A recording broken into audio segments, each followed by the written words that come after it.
Halo, jumpa lagi bersama saya. Sebelum membahas topik kita, mohon dukungannya untuk mengklik tombol-tombol yang ada di bawah ini. Semuanya adalah gratis. Nah, pembahasan kita kali ini adalah mempertanyakan tentang agama Islam. Apakah Islam itu pantas disebut sebagai agama? Ya, pertama-tama kami hendak mau menjelaskan bahwa ini hanya sekedar opini yang berdasarkan logika, ya, logika yang umum dipakai. Jadi ini bukan merupakan bentuk penghinaan, ya. Nah, jadi mohon dipahami. Eh, Pertanyaan layakkah Islam disebut agama ini lahir dari refleksi kami atas fenomena yang sering kali terjadi, fenomena negatif yang sering kali terjadi, yang semuanya dikaitkan dengan Islam. Jadi, pertanyaan ini bukan muncul tiba-tiba dari langit, tetapi memiliki latar belakang. Ya, nah, latar belakangnya itu adalah misalnya terorisme, radikalisme, aksi intoleransi, kekerasan atas nama Islam, pengkafir-kafiran, dan lain sebagainya. Ya, dan semuanya ini selalu terarah kepada Islam. Artinya, eh, Islam itu diidentikan dengan terorisme, dengan radikalisme, dengan intoleransi, dengan pengkafir-kafiran dan lain sebagainya.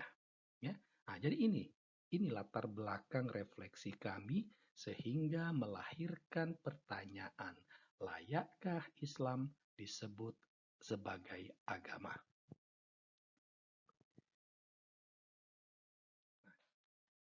Eh, kita harus mengetahui bahwa agama Islam itu mempunyai dua pilar penting, ya, yaitu Al-Quran dan hadis. Ya. Al-Quran itu adalah wahyu Allah. Jadi sumbernya adalah Allah. Sedangkan hadis itu dikaitkan dengan Muhammad. Jadi sumbernya adalah Muhammad. Dan ini merupakan pilar Islam.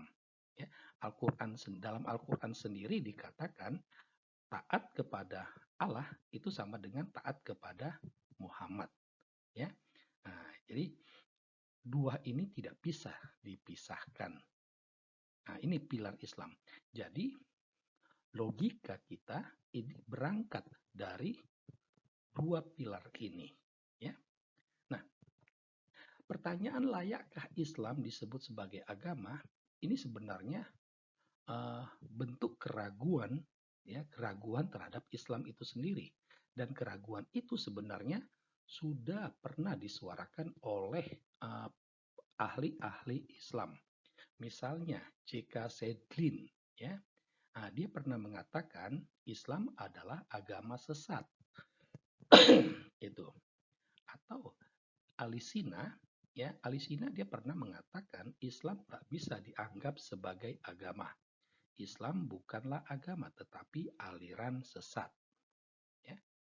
Nah, itu lain halnya dengan Maulana Abdul Al-Maudidi. Ya. Dia mengatakan Islam bukanlah agama normal seperti agama-agama lain di dunia. Ya.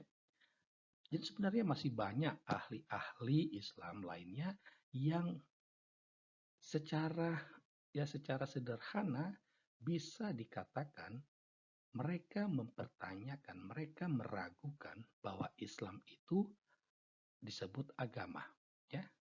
Nah, jadi dari tiga ini saja, ya, dari tiga ini saja kami lantas mempertanyakan, pantaskah Islam disebut agama?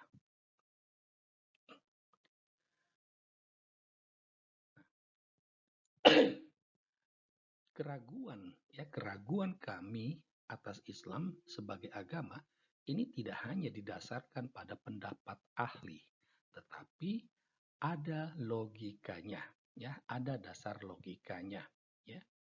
Ya, kita tahu bahwa baik umat Islam maupun umat agama lain pasti setuju dengan pernyataan ini.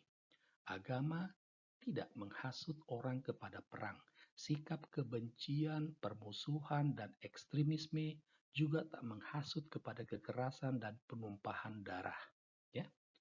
Nah, pernyataan ini kami kutip dari dokumen Abu Dhabi yang ditandatangani Paus Fransiskus dan Imam Besar Al-Azhar. Ya. Nah, jadi pernyataan ini disuarakan juga oleh tokoh Islam. Jadi artinya saya yakin umat Islam, ulama-ulama Islam sangat mengakui pernyataan di atas. Ya. Nah, dari pernyataan di atas ini kita ambil logikanya, ya, bahwa jika ada yang menghasut kepada perang, sikap kebencian, permusuhan, dan ekstremisme juga menghasut kepada kekerasan dan penumpahan darah, dapat dipastikan itu bukanlah agama. Ya.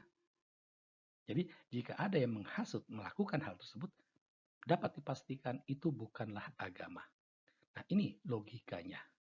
Nah, berangkat dari logika ini, ya, kita dapat mengatakan bahwa semua agama mengajarkan kebaikan. Ya.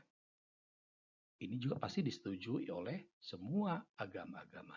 Semua agama mengajarkan kebaikan. Tetapi Islam mengajarkan kejahatan. Ya, Islam mengajarkan kejahatan, mengajarkan perang, mengajarkan kebencian, mengajarkan membunuh, ya, membunuh orang kafir, membunuh orang murtad, ya, menikahi anak usia muda, ya, poligami, ya, ini mengajarkan kejahatan. Nah, karena itu dapatlah dikatakan Islam bukanlah agama. Inilah dasar logikanya. Demikianlah pembahasan kita kali ini. Semoga mendatangkan sedikit pencerahan. Sekian dan terima kasih.